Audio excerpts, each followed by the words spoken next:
নমস্কাৰ পোনপ্ৰথমে মই অসীম গগৈয়ে আন্তৰিক শুভেচ্ছা জ্ঞাপন কৰিছোঁ সমূহ অসমবাসী ৰাইজক লগতে আন্তৰিক শুভেচ্ছা জ্ঞাপন কৰিছোঁ আগন্তুক যিটো আমাৰ ৰঙালী বিহু আহি আছে গতিকে সকলোৰে মন চাগে খুব বেছি ফূৰ্তিত আছে কাৰণ আমি 2টা বছৰ কোভিডৰ কাৰণে আমি ৰঙালী বিহুটো আয়োজন কৰিব পৰা নাছিলোঁ আৰু ইয়াৰ মাজতে মই আপোনালোকৰ আগত খুব এটা ভাল খবৰ লৈ আহিছোঁ খবৰটো হৈছে অসমৰ দুজনকৈ জনপ্ৰিয়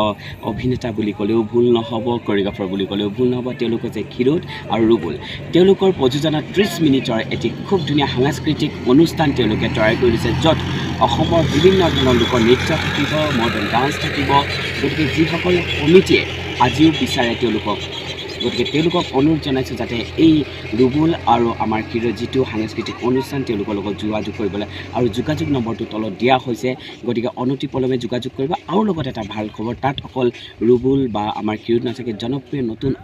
অভিনেত্ৰী থাকিব লগত কেতিয়াবা মই আপোনালোকৰ মাজত আহিম গতিকে আপোনালোকে এই প্ৰগ্ৰেমটোত চাবলৈ অনুৰোধ জনালোঁ থেংক ইউ